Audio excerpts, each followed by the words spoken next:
the west wing of East Cross Park, Arthur Bowthorpe, the 6th Duke of Fenwood, stood before a map of his lands.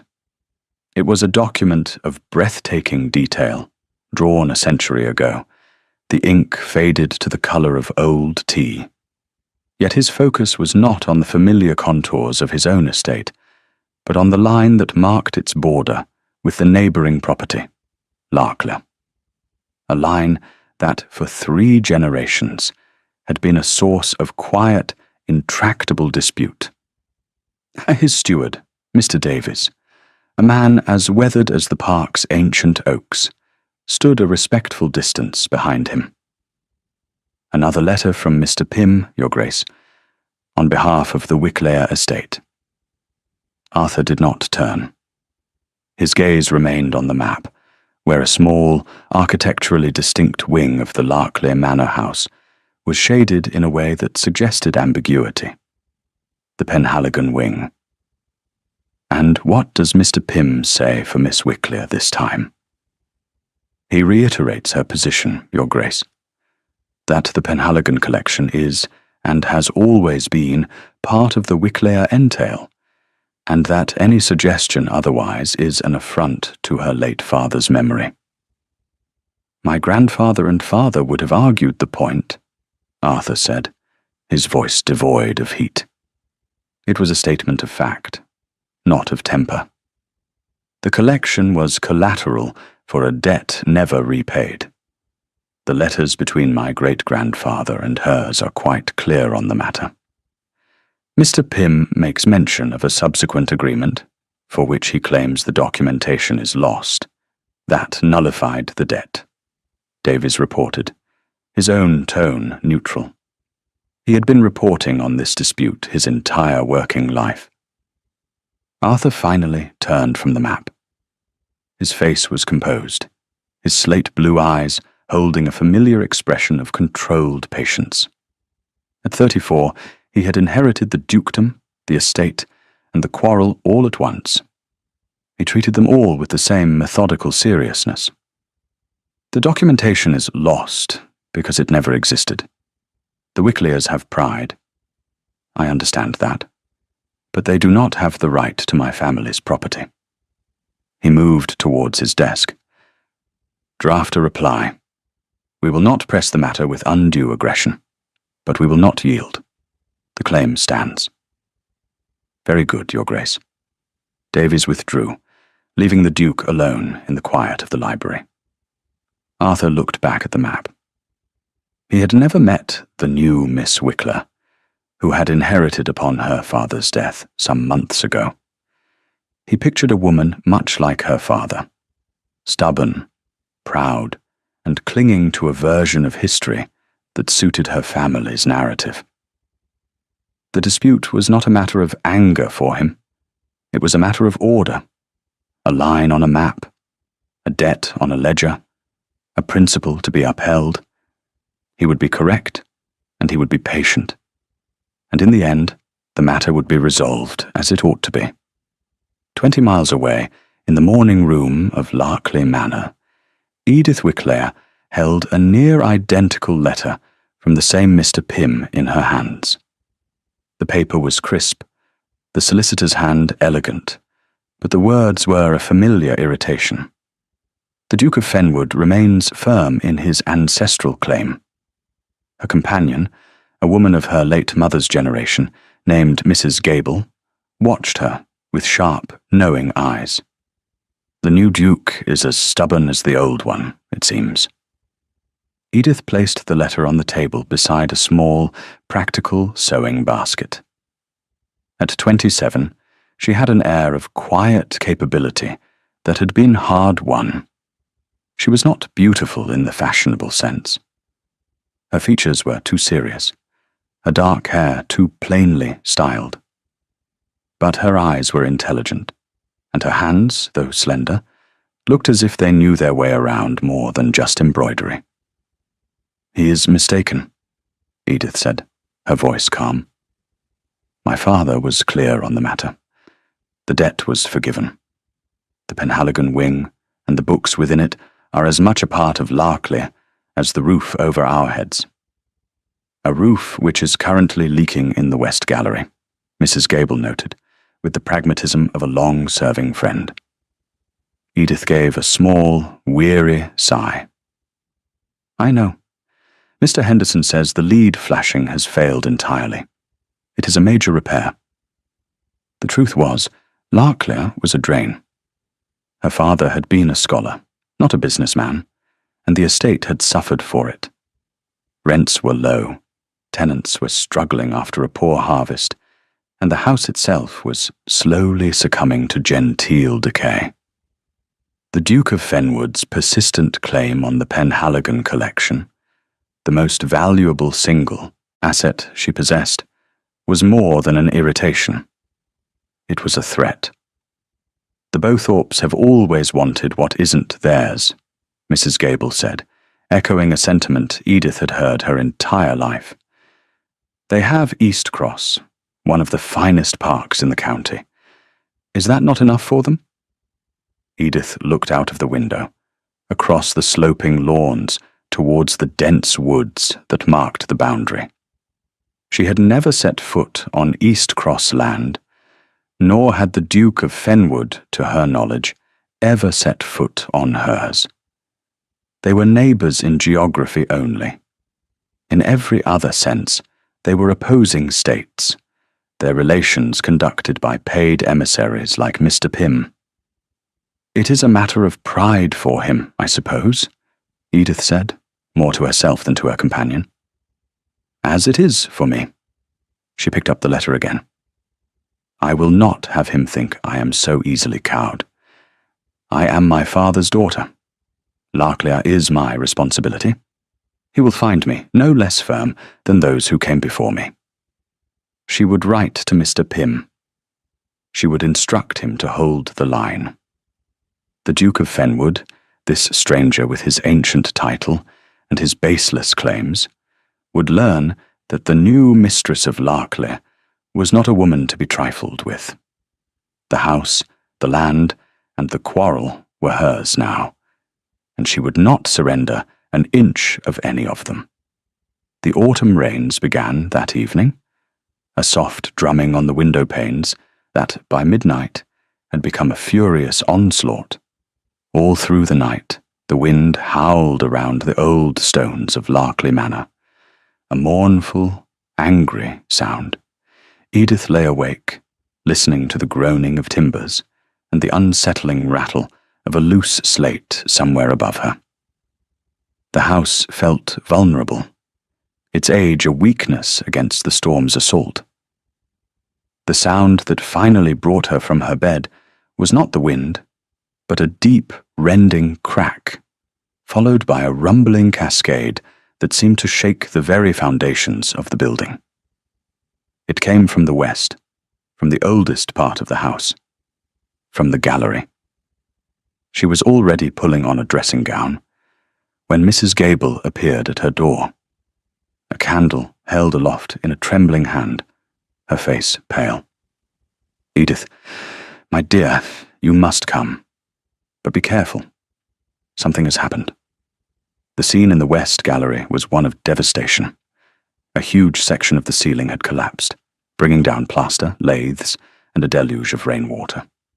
Ancient beams, slick with damp, sagged ominously. The floor was a treacherous landscape of debris and spreading pools of dark water. The smell of wet plaster and old rot filled the air. Her steward, Henderson, was already there, his face grim in the flickering candlelight.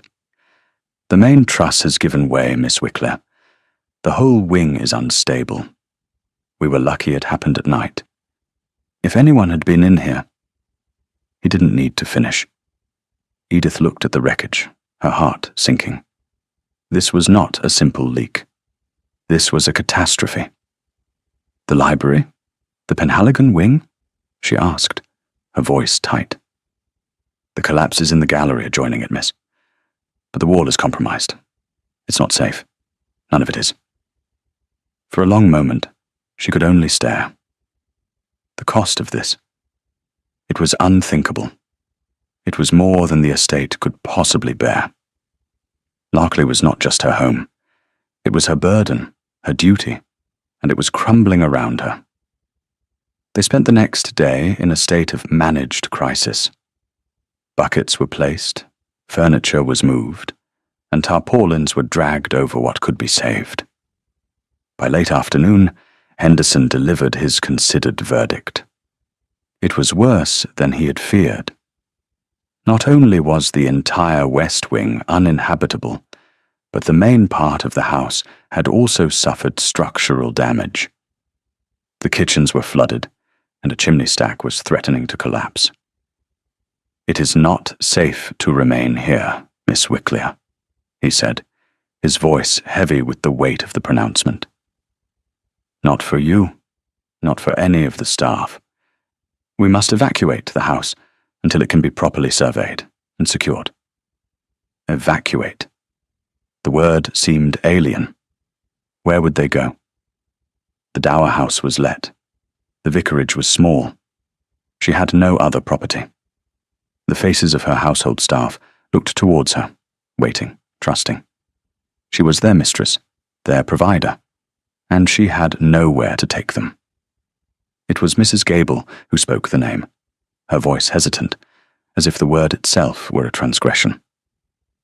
"There is East Cross." Edith's head snapped up. "Absolutely not." "My dear, be reasonable," Mrs. Gable urged, her tone gentle but firm. "It is the only great house for miles. The Duke of Fenwood is your neighbour. It is a matter of county obligation. In a crisis of this nature, a fire, a flood, it is what is done. He cannot refuse." "I would rather sleep in the stables," Edith said, the words sharp with a pride that felt like all she had left. To be a supplicant to that man, to the Duke who was actively trying to strip her of her most precious inheritance. The humiliation was more than she could bear. "And the staff?" Mrs. Gable asked quietly.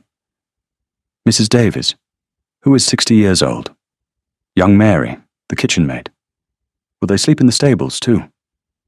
The question landed with the force of a physical blow. Edith looked away, her jaw tight. Her pride was a luxury. Their safety was a necessity. The duty she owed to her people was greater than the enmity she felt for the Duke of Fenwood. The rules of society, the obligations of her class, were a cage, but sometimes they were also a tool. He could not refuse, and she, it seemed, could not afford not to ask. The letter was the most difficult she had ever had to compose. It was formal, devoid of emotion, a simple statement of fact. Larkley Manor had sustained significant damage in the storm. It was temporarily uninhabitable. She requested the courtesy of shelter for herself and her household until other arrangements could be made.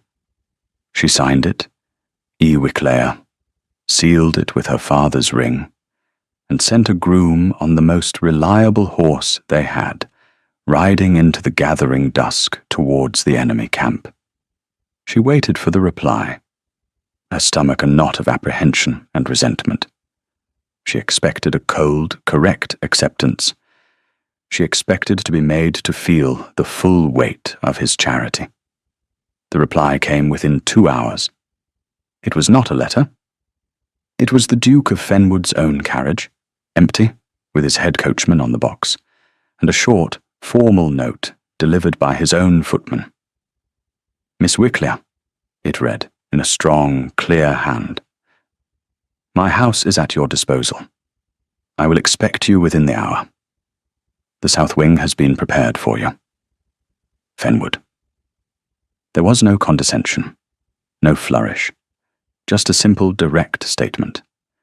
An offer of sanctuary that, as Mrs. Gable had predicted, he could not refuse to make, and which she could no longer refuse to accept. As she gathered her few personal belongings, Edith felt a profound sense of dislocation. She was leaving her home, her fortress, to take up residence in the heart of enemy territory. She was going to live under the roof of the man with whom she was, for all intents and purposes, at war. She did not know what to expect, but she armed herself with the only weapons she had left: her dignity, her composure, and a cold, unyielding pride. The Duke of Fenwood would see no weakness. He would see only the mistress of Larklear, temporarily displaced, but never defeated. We'll take a very short break. If you don't want to miss new stories, please subscribe to the channel. The carriage ride to East Cross was short, a mere 20 minutes through winding lanes, and then, abruptly, through a set of magnificent gates bearing the Bowthorpe crest. The parkland that opened up before them was breathtaking, even in the fading light. Vast, ancient trees stood like sentinels on rolling hills. A river, swollen with rain, gleamed like polished steel in the valley below. Larklear was a handsome estate, but this was power made manifest in landscape. The house itself was a masterpiece of Palladian architecture, vast and symmetrical, its pale stone seeming to gather what little light was left in the sky. As the carriage crunched to a halt on the gravel drive, the great front doors swung open. The Duke of Fenwood stood at the top of the steps. He was taller than she had imagined, and dressed in simple, severe black, the only white being the crisp line of his cravat. His hair was a dark, rich auburn, and his expression was entirely unreadable. He descended the steps as Edith was handed down from the carriage. For a moment, they simply stood there, two sovereigns meeting on a contested border. The wind whipped a strand of hair across Edith's face, and she impatiently pushed it back. "Miss Wicklear," he said. His voice was as it had been in his note, low, formal, and without inflection. "Welcome to East Cross." "Your Grace," she replied, her own voice steady, though her heart was beating a frantic rhythm against her ribs. "Thank you for your generosity. I trust we will not be a burden for long." "It is no burden. It is a necessity." He gestured towards the open door. "My housekeeper, Mrs. Allen, will show you to your apartments. The south wing is entirely at your disposal. I trust you will find it comfortable." It was a dismissal, a clear and precise delineation of territory. He was giving her a wing of his house, not the run of it.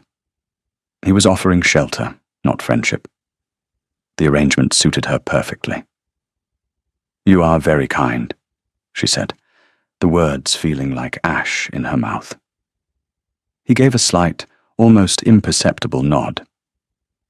"I have instructed my steward to offer Mr. Henderson whatever assistance he requires.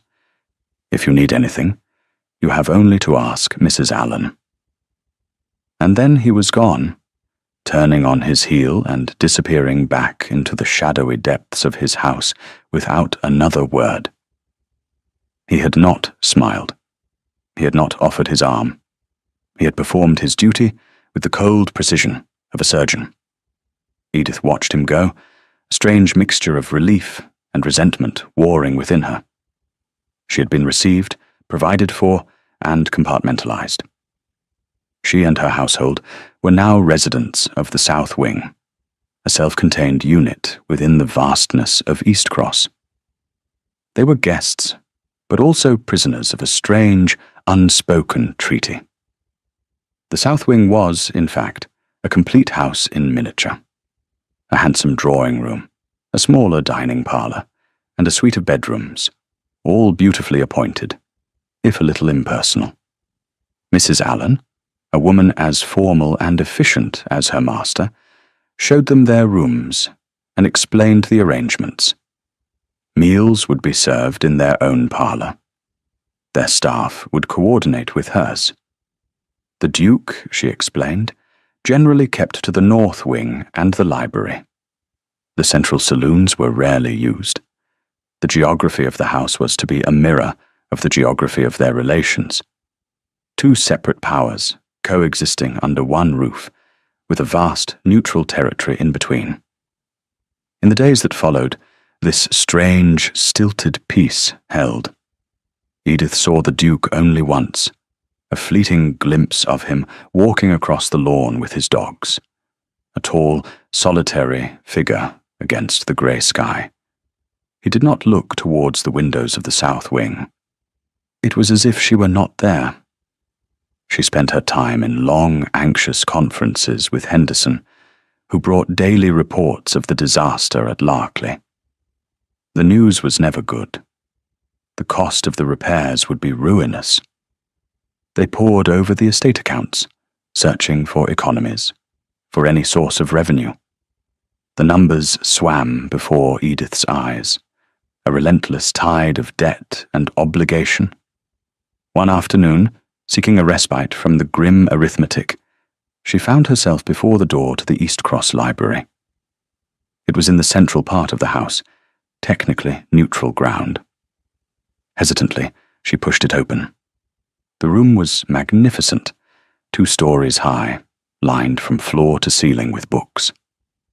A fire crackled in the grate, and the air smelled of leather and beeswax. And there, at a large table spread with papers, sat the Duke of Fenwood. He looked up as she entered, his expression betraying a flicker of surprise before settling back into its usual cool composure. "Miss Wickley." "Your Grace, forgive me for intruding. She faltered. "I had hoped to find a book on timber management." He looked at her for a long moment, his slate-blue eyes unnervingly direct. She felt a sudden, foolish flush rise to her cheeks. She was an interloper, begging for scraps from his table, for knowledge from his library. "Of course," he said, his tone even. He rose from his chair. "The section on estate matters is on the upper gallery, the 3rd alcove on the left." He gestured towards the spiral staircase in the corner. "Thank you," she murmured, eager to escape his scrutiny. She climbed the narrow stairs, her hand trailing on the cool iron railing. She felt his eyes on her as she went. From the gallery, she could see the papers on his table. They were not letters or novels. They were drainage plans, crop rotation schedules, detailed accounts. She located the alcove he had indicated. The shelves were filled with practical, sober volumes. On the enclosure of common lands, a treatise on modern husbandry, the management of oak woodlands. She pulled out a volume on forestry. As she opened it, she saw that the margins were filled with notes written in the same strong, clear hand as the letter she had received. They were not idle jottings. They were sharp, intelligent queries, calculations, cross-references to other texts. He had not just read these books. He had studied them, argued with them. "This method is inefficient," one note read. "Compare with Loudon's figures for seasoning. The cost of the saw pit is offset by the higher price for seasoned timber in 3 years, not 5. She stood there for a long time, reading his annotations. She had pictured him as a man of leisure, a duke concerned with titles and bloodlines. But these notes revealed a different man entirely. A man who understood his land not just as a possession, but as a complex system, a responsibility. A man who worked. She heard a sound from below and looked down. A tenant farmer was being shown into the library by a footman. The man was clearly agitated, twisting his hat in his hands. "Your Grace, I'm sorry to be bursting in on you like this." "It's no matter, Giles," the Duke said, his voice calmer now, less formal. "What is it?" "It's the upper meadow, Your Grace. The one that borders Larkley. The old culvert is blocked again after the storm, and the water's backing up. It'll ruin the grazing if we can't clear it." Edith froze. The upper meadow. The blocked culvert. She knew it well. Her own tenant, John Carter, had complained of the same problem from his side of the boundary. The culvert ran under the ancient hedge that marked the border and was notoriously prone to silting up. Clearing it required access from both sides. It was a small, recurring problem that the two estates' stewards had always managed between them. "Davies is away in York," the Duke said, thinking aloud. "And Henderson has his hands full at the manor." He looked at the farmer, then up, his eyes meeting Edith's across the vast space of the library. It was a moment of pure, unexpected connection. The great generational dispute over the Penhaligon collection seemed absurdly abstract. Here was a concrete problem, a field flooding, two tenants suffering, a single shared culvert that was their joint responsibility. "My tenant, Mr. Carter, has also reported the flooding," Edith said, her voice carrying clearly in the quiet room. Arthur looked back at the farmer. "Giles, tell Carter to meet you at the culvert tomorrow at dawn.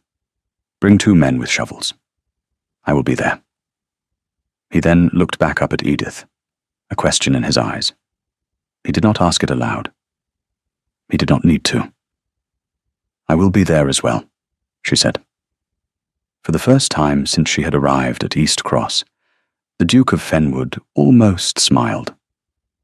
It was a bare flicker of an expression, a slight easing of the tension around his mouth, but it was there, and then it was gone. "Very good," he said, and he returned to his papers. The next morning was cold and damp, the air thick with mist. Edith, dressed in a sturdy woolen gown and stout boots, walked from East Cross, a groom following at a respectful distance. As she approached the boundary hedge, she saw them. The Duke, already there, speaking with the 2 farmers, Giles and Carter. They were standing on opposite sides of the hedge, but they were talking like neighbours, not adversaries. The Duke wore no coat, despite the chill, only his shirt sleeves, which were already spattered with mud. He was holding a shovel. When he saw her, he gave a curt nod. "Miss Wickler?" "Your Grace." There was no awkwardness. There was only the problem. The blocked culvert. For the next 2 hours, they worked. The Duke, alongside the 2 farmers, dug into the thick clay-heavy mud, clearing the stones and debris that the storm had washed down. Edith, on her side of the hedge, directed her groom, pointing out the secondary blockage that was preventing the water from draining away, even once the main culvert was cleared. She watched the Duke. He worked with a quiet, focused intensity, his movements efficient and strong. There was no sense that this was beneath him. He was simply a man solving a problem on his land. He listened to the farmers, taking their advice on the flow of the water, treating them as experts. At one point, a large, deeply embedded rock refused to budge. After several minutes of fruitless effort, Arthur straightened up, breathing heavily. Edith, who had been observing from her side, spoke up. "There is a fissure on the underside. If you can get a lever into it from the east, it should shift." He looked at her, then at the rock. He nodded to Giles, who brought a long crowbar. They positioned it as she had suggested. With a great heave, the rock groaned, shifted, and then broke free. A torrent of pent-up water surged through the cleared channel. The 2 farmers let out a satisfied cheer. Carter touched his forelock to Edith. "Thank you, miss. You've got your father's eye for it, you do." Giles grinned at the Duke. "And you've got your father's back for it, your Grace." In that moment, standing in the damp meadow, surrounded by the smell of wet earth, Edith felt a strange sense of peace. The enmity between their houses felt distant, a story told by other people.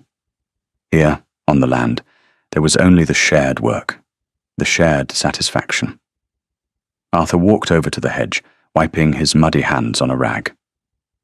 "My thanks, Miss Wickler. You saved us another hour's work." "It is my land, too," she said simply. "And my tenant's livelihood." "Indeed." He looked at her, and this time his gaze was different. It was not the cool, assessing look of an adversary, but something else. Something approaching respect. "You have a good understanding of drainage." "One learns what one must," she replied. An unaccustomed silence fell between them, broken only by the gurgle of the cleared stream. It was not the hostile silence of their first meeting, but a new, more thoughtful quiet. "I should return to the house," she said, suddenly feeling the impropriety of being alone with him, unchaperoned in a muddy field. "Of course." He made no move to stop her, but as she turned to leave, he spoke again. "Edith." She stopped, her back to him. He had used her given name. The sound of it, in his low voice, was startlingly intimate. She turned back slowly. "Arthur," she replied, testing the name on her own tongue. The almost smile returned, more definite this time. "The repairs at Larkley. Henderson's latest report is on my desk. I believe the surveyor has overestimated the cost of the timber required." She stared at him. "You have seen the surveyor's report?" Henderson and Davies have been conferring. It seemed efficient. He seemed to be choosing his words with care. "My saw pits are at your disposal. We have a surplus of seasoned oak. It would be far more economical than buying it in." It was an offer of astonishing generosity, an offer that would save her thousands of pounds, an offer that would put her deeply in his debt. And he was making it as if he were discussing the weather. I cannot accept such a charity," she stammered, pride warring with the overwhelming relief the offer represented. "It is not charity," he said, his voice firm. "Larkley is my neighbour. A derelict house on my border is a blight on the landscape and a danger to the community. It is in my own interest to see it repaired swiftly and properly. I will sell you the timber at cost. A simple commercial transaction." He had framed it in a way that preserved her dignity. A commercial transaction. An act of self-interest. He was giving her a way to accept without submitting. He was, she realized with a jolt, being kind. "Then, on those terms," she said, her voice barely a whisper, "I accept, and I thank you." "It is nothing," he said, and with a final nod, he turned and strode away across the meadow, leaving her standing by the boundary hedge, the sound of the running water filling the silence. She watched him go, this proud, cold duke, and felt the foundations of her own certainty begin to shift, as surely as the rock in the stream. The arrangement for the timber created a new kind of traffic between the two estates. Carts laden with seasoned oak from the East Cross saw pits rumbled up the drive to Larkley, and with them came a new level of interaction. Henderson and Davies were in constant conference. There were invoices to be checked, deliveries to be scheduled, and this new, practical alliance necessitated more frequent meetings between the master of East Cross and the mistress of Larkley.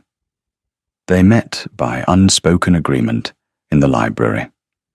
It had become their neutral ground, a place of maps and ledgers, where the ghost of their formal dispute seemed less potent. Edith found herself looking forward to these meetings, to the quiet satisfaction of sitting opposite him at the great table, their heads bent over the same set of architectural plans. He was, she discovered, a man of formidable intelligence. His understanding of construction, of finance, of law, was as deep and thorough as his understanding of agriculture. He never condescended to her, but spoke to her as an equal, listening to her opinions, and on more than one occasion deferring to her more intimate knowledge of Larkley's quirks. One evening, as they were finishing a discussion about the new roof trusses, he looked up from the plans. "The Penhaligon collection," he said, without preamble. Edith's spine stiffened. The truce was over. "Yes?" "The books will need to be moved while the work on the wing is underway. It is not safe to leave them there." "I am aware," she said coolly. "I intend to have them packed and stored in the cellars." "The cellars at Larkley are damp," he stated. It was not a criticism, just a fact. "You will risk mildew and foxing. It would be a tragedy to see them damaged." He paused. "The muniment room at East Cross is dry and secure. It is empty, save for some old family papers. The collection would be safe there, until your library is restored." She stared at him, speechless. He was offering to house the very collection over which they were in dispute, to take it into his own fortress, where she would have no control over it. The audacity of it, the sheer, breathtaking arrogance. Or was it trust? "You wish me to move the contested property onto your land?" she asked, her voice laced with disbelief. "I wish to see it preserved," he corrected her, his gaze steady. "The dispute is a matter of legal title. It has no bearing on the intrinsic value of the books themselves. They are a treasure of the county, regardless of who holds the deed. Let us for now agree to be joint custodians of their safety." Joint custodians. The phrase hung in the air between them. He was not trying to take the library. He was trying to save it, and he was trusting her to believe that. It was a risk, a gesture of faith that went far beyond the offer of timber. "And what of your claim?" she asked, testing him. "My claim will be precisely as strong or as weak then as it is now," he said. "And so will yours. This is a practical matter, and not a legal one." He leaned back in his chair. "However, if you do not trust me, I will understand."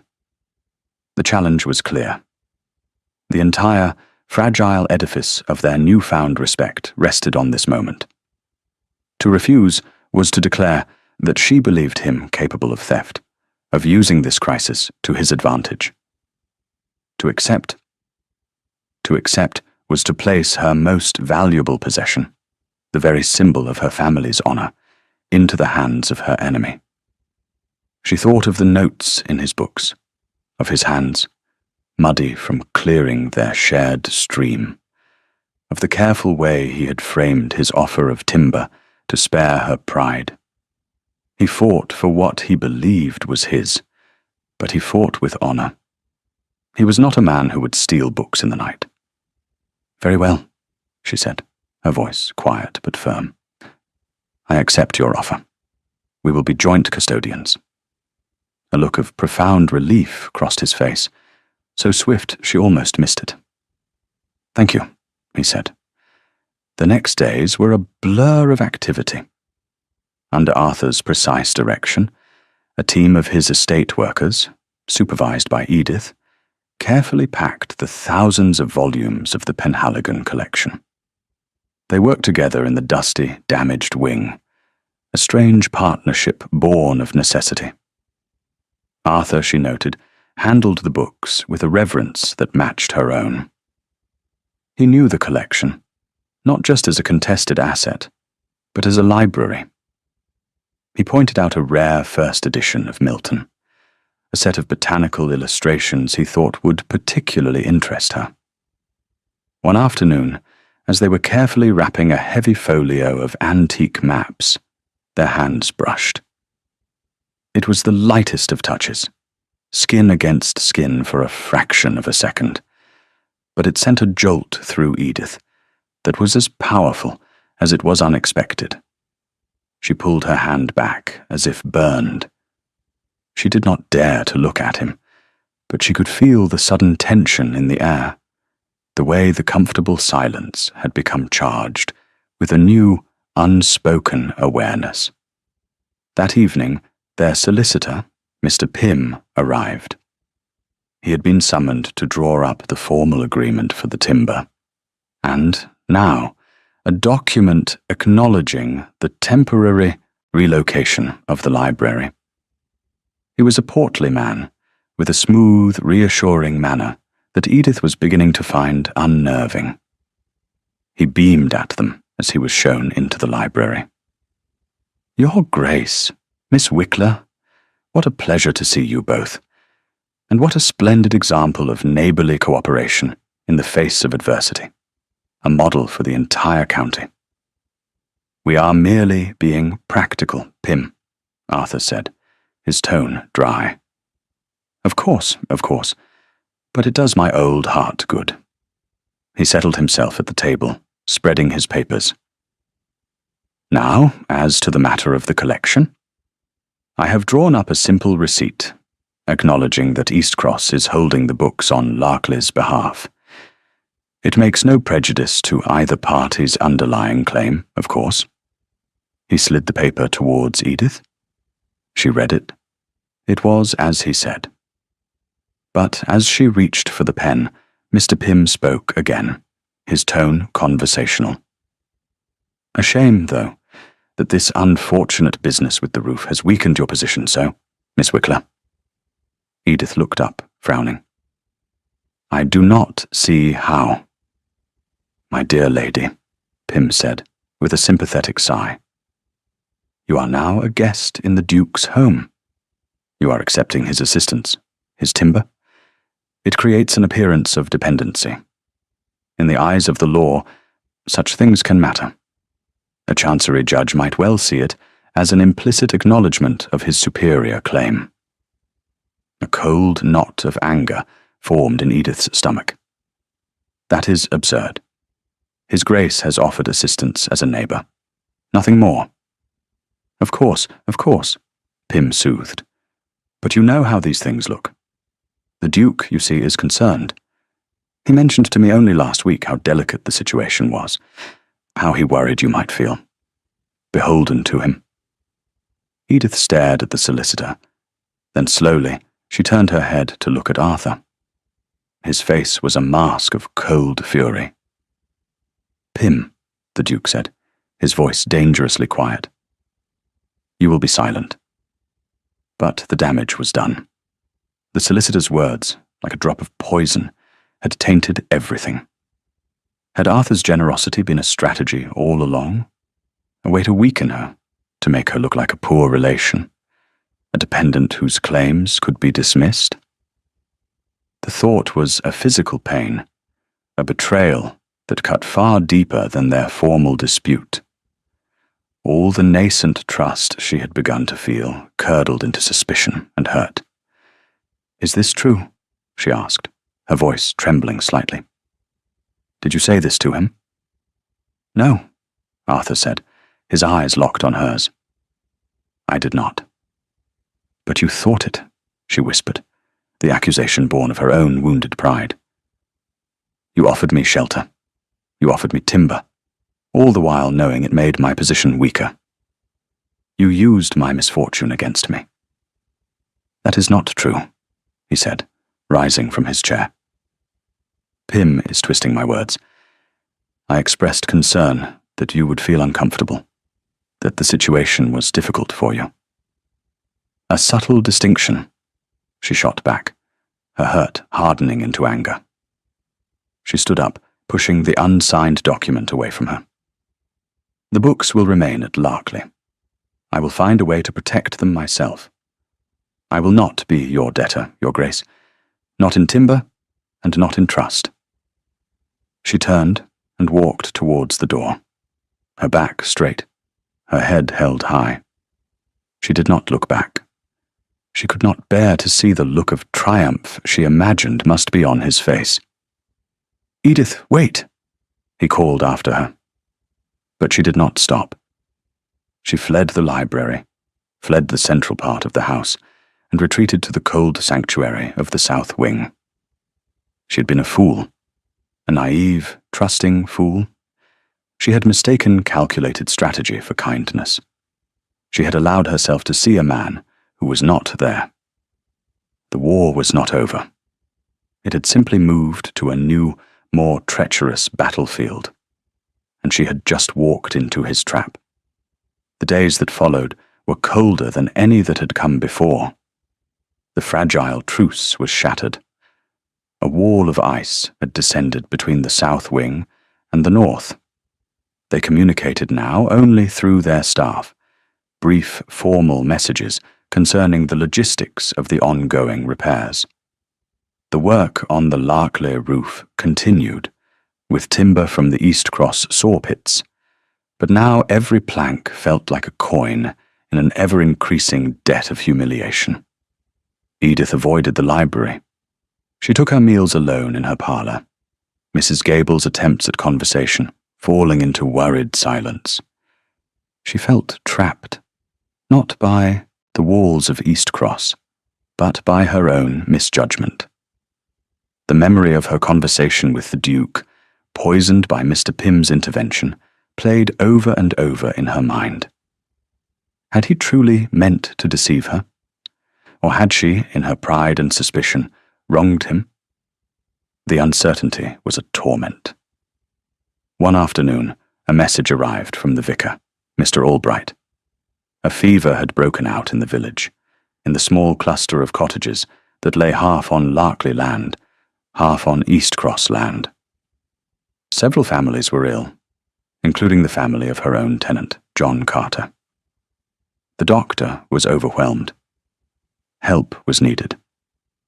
Without a second thought, Edith gathered a basket of soups and linens from the East Cross kitchens. A small act of appropriation she did not trouble to ask permission for, and set out for the village. When she arrived at the Carter cottage, the scene was grim. John's wife, Mary, was desperately trying to tend to her two small children, both flushed with fever, while her husband lay shivering under a pile of blankets in the corner. Edith set to work immediately, her personal turmoil forgotten in the face of real, immediate need. She bathed the children's faces with cool water, forced spoonfuls of broth between their lips, and spoke to Mary in low, calming tones. She had been there for perhaps an hour when the cottage door opened and the Duke of Fenwood walked in. He carried a large medical chest. He stopped short when he saw her, a look of profound surprise on his face. For a moment, they simply stared at each other across the small, dim room, the air thick with the smell of sickness. "Miss Wicklea," he said, his voice subdued. "Your Grace." Any other time, the meeting would have been fraught with tension.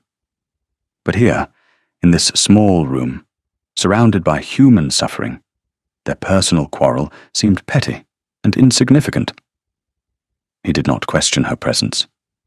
He simply came forward, knelt by the side of John Carter, and placed a cool hand on the man's forehead.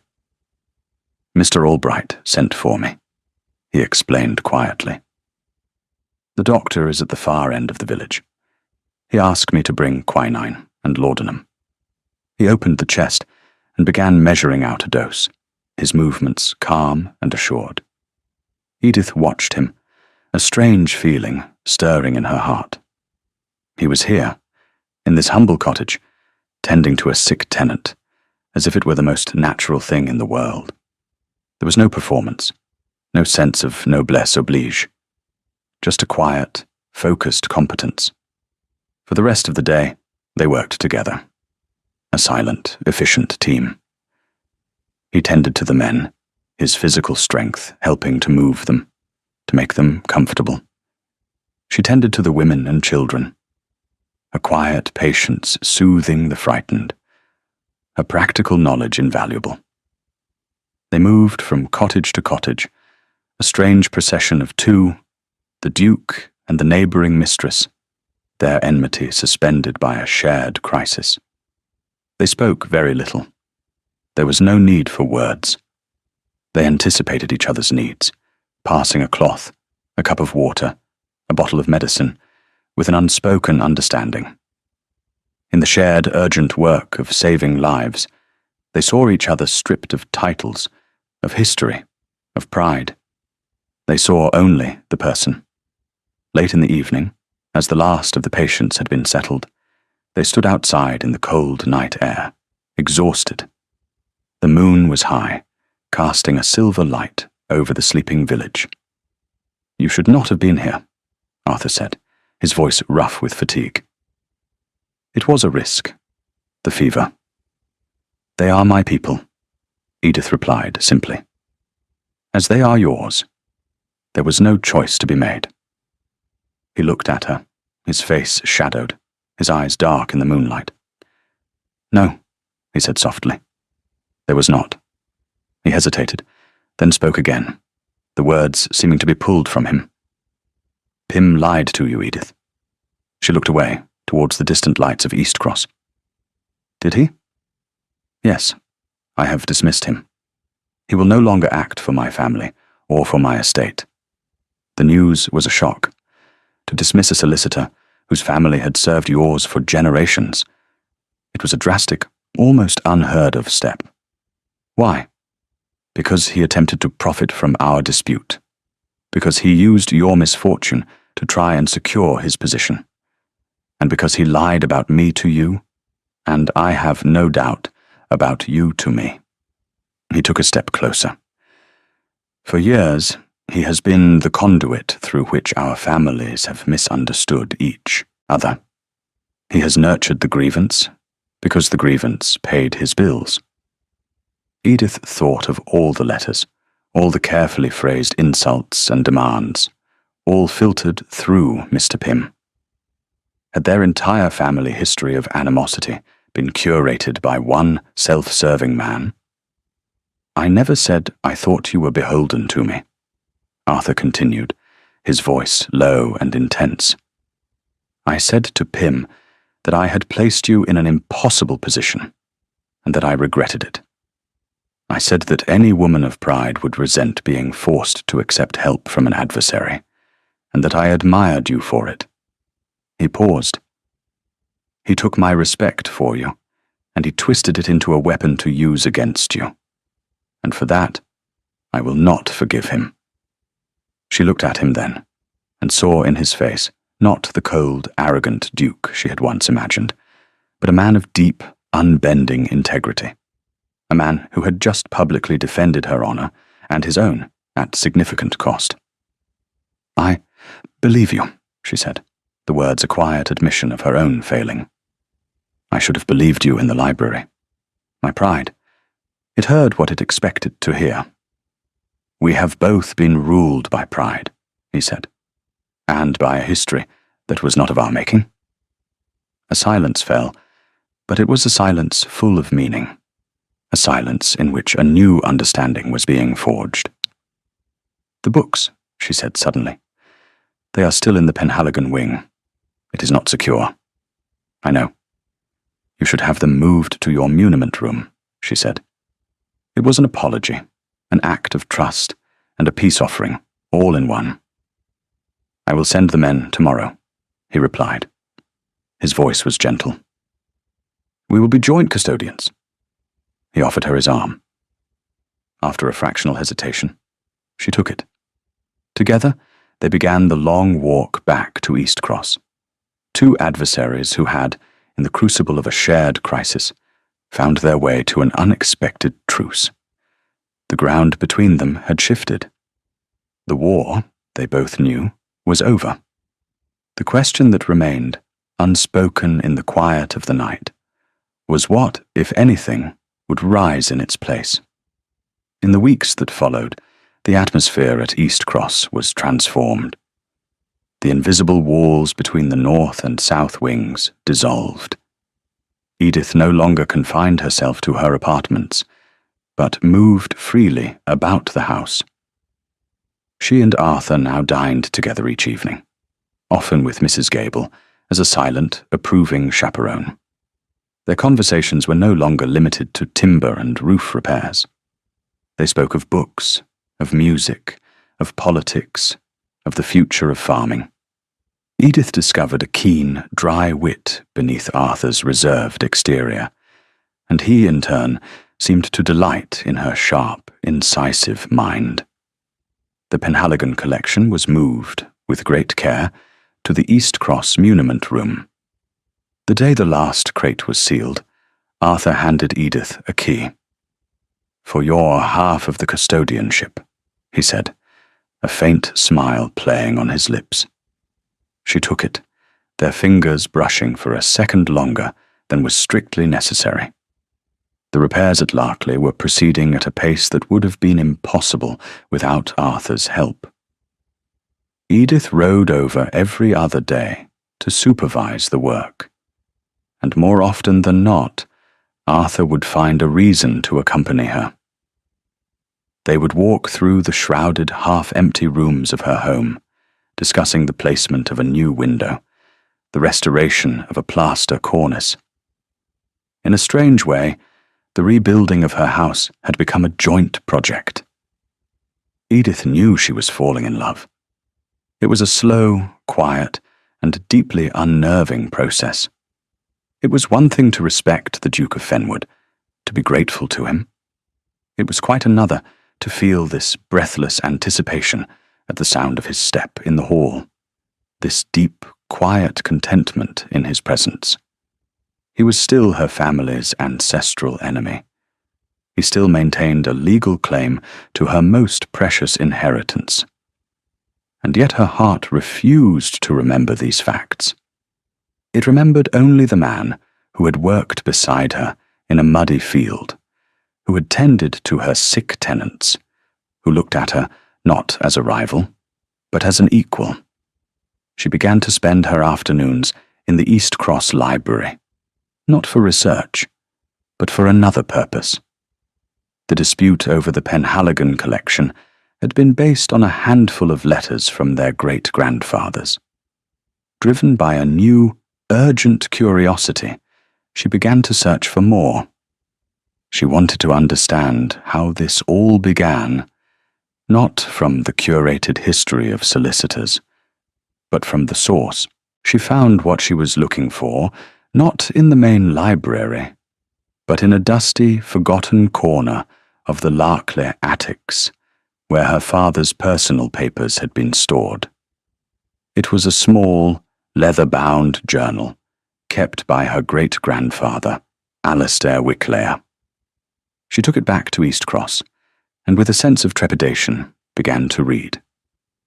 The story that unfolded was not one of enmity, but of deep and profound friendship. Alistair Wicklayer and Julian Bowthorpe, Arthur's great-grandfather, had been inseparable since their university days. They had travelled Europe together, been best man at each other's weddings. The journal was filled with affection for my dearest Julian.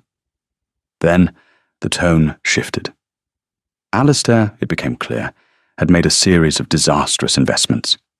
He was facing not just poverty, but public disgrace and debtor's prison. He wrote of his shame, his despair, his inability to face his friend. And then came the entry that changed everything. "Julian came to me today," Alistair had written. "He knows all. I expected condemnation, or worse, pity. Instead, he came with a plan. A strange, mad, wonderful plan. He is to manufacture a legal claim against me. A fictitious debt, with the Penhaligon collection as collateral. He will press the claim publicly, and we will become, in the eyes of the world, estranged. Under the cover of this dispute, he will be able to transfer funds to me, not as charity, but as a settlement for other equally fictitious business dealings. It will save my estate it will save my honor. He's sacrificing his own good name, allowing the county to think him a grasping creditor, all to save me. There is no greater friend than this.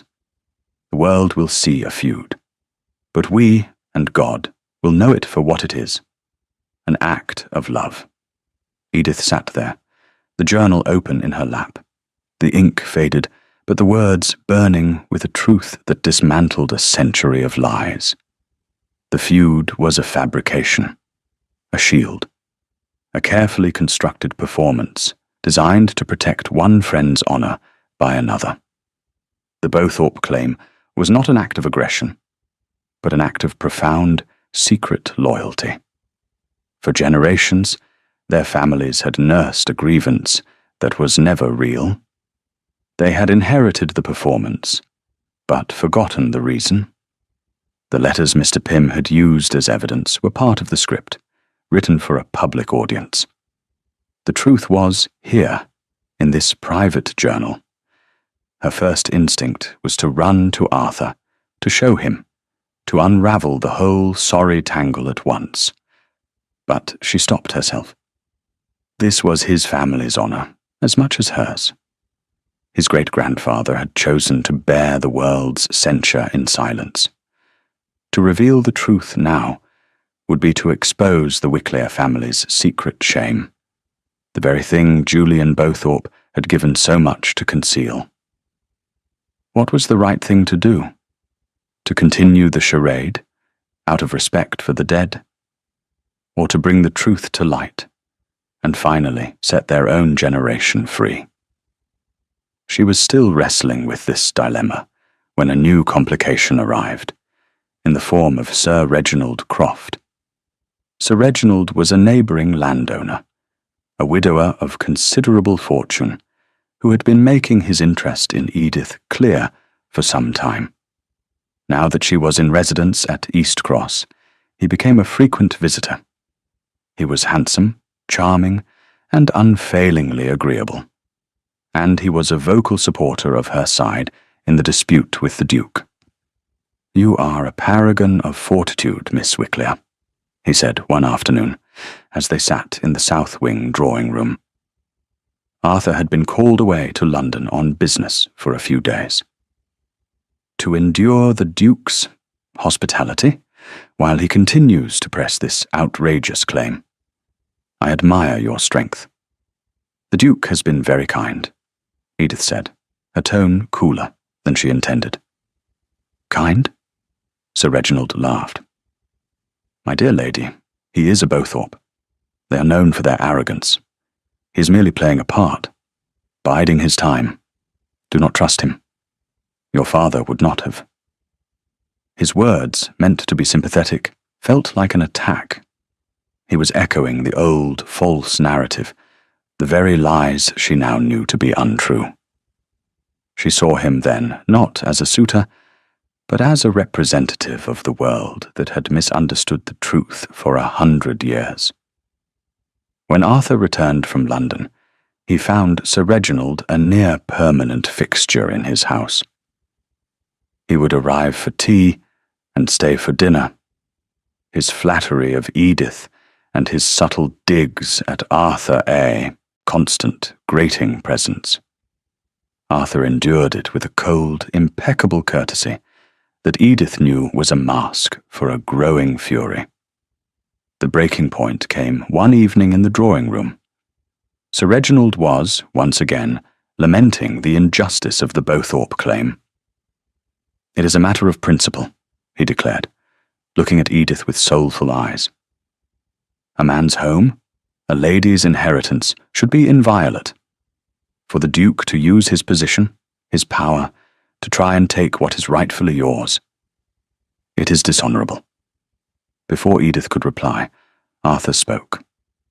He was standing by the fireplace, his face carved from stone. Sir Reginald, he said, his voice quiet, but carrying the clear ring of command.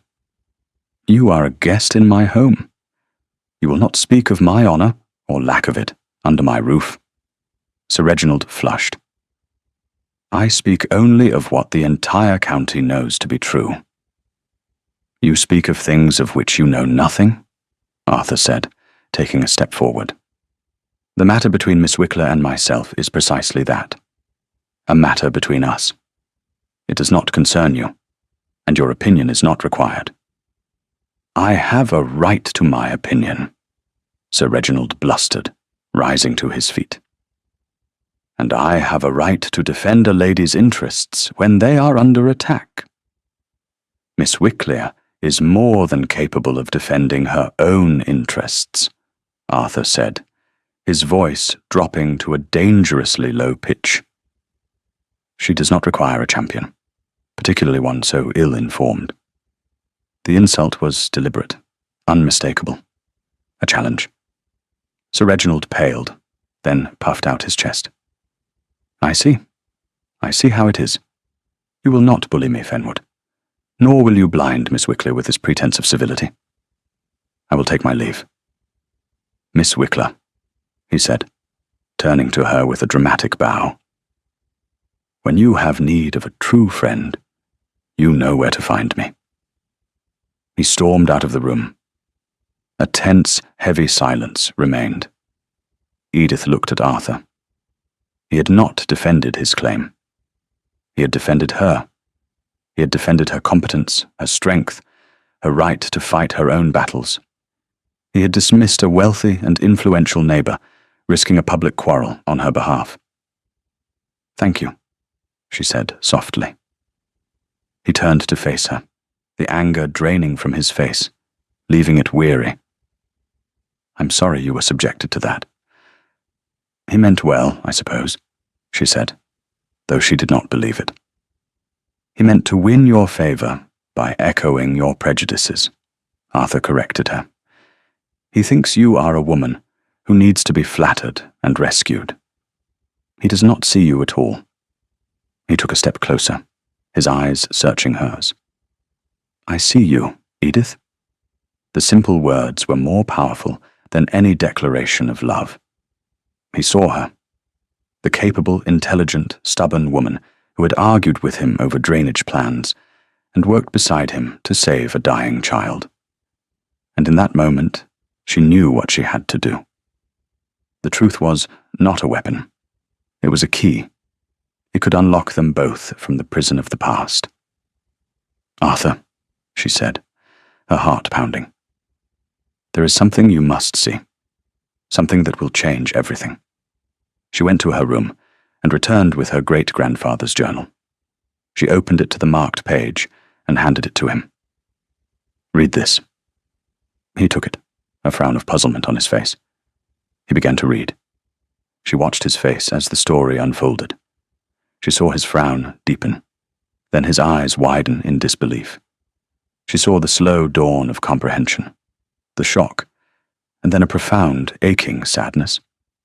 He read the entry twice, then slowly looked up at her, his eyes filled with a century of his family's undeserved shame. All this time, he whispered, all this time we were guarding your family's honor, and we did not even know it. He looked at the journal, then back at her. My great-grandfather. He bore the county's scorn for this. And my great-grandfather let him, Edith said softly. They were friends. It was a pact between them. Arthur sank into a chair, the journal held loosely in his hand. The feud. It was an act of love. He looked around the room, at the house that had been built on the foundations of that noble lie. And we have been its unwitting jailers. He looked at Edith, and his expression was one of raw, unguarded vulnerability. What do we do now? The question was not about the library. It was about them, about the two of them, the last heirs of this strange, sad story. We tell the truth, Edith said, her voice clear and strong. Not to the world. The world does not need to know. We tell it to each other. We end the performance. We let them rest in peace, together. He stood up and came to her. He took her hands in his. They were warm and strong. And the collection? The collection, she said, a smile finally breaking through, is a monument to a great friendship. It belongs to both of us. Or to neither of us. To both of us, he said, his voice thick with emotion. He raised her hand to his lips and kissed it gently.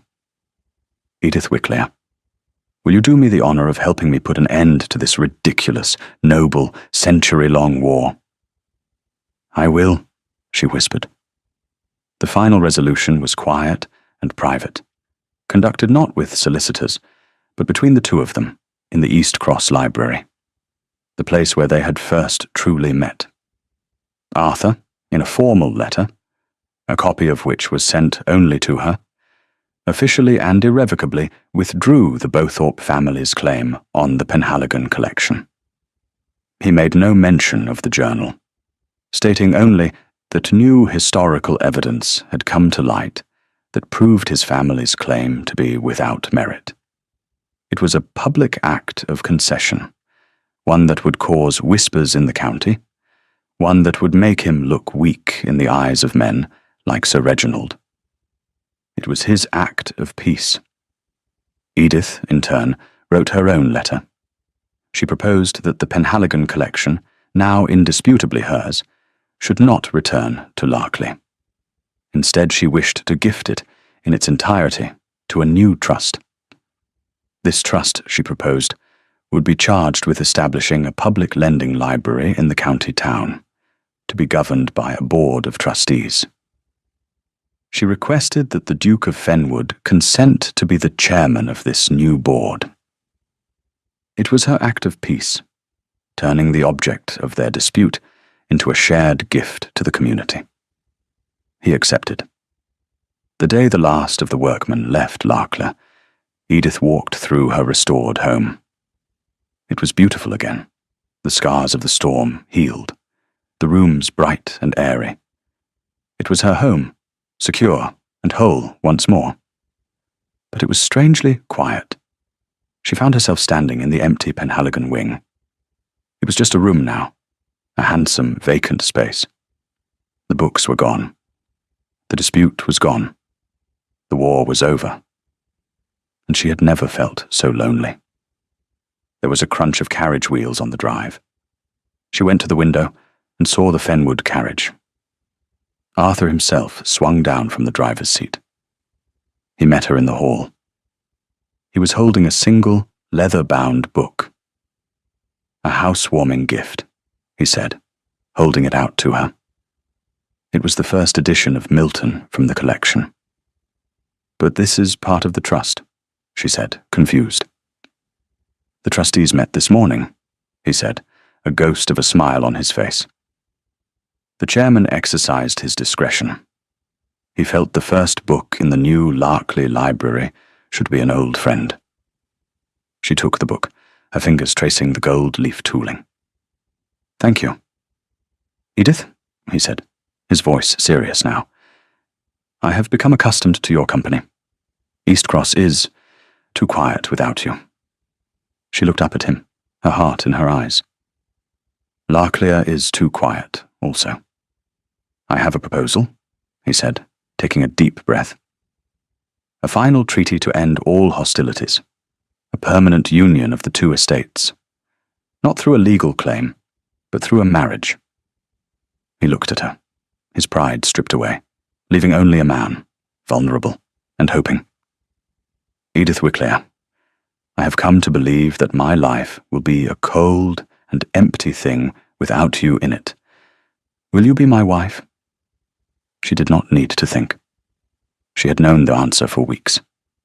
The war had been over for some time, but the peace, she now realized, was only just beginning. Yes, she said. Yes, Arthur, I will. 1 year later, the Fenwood and Wickley Library opened its doors to the public.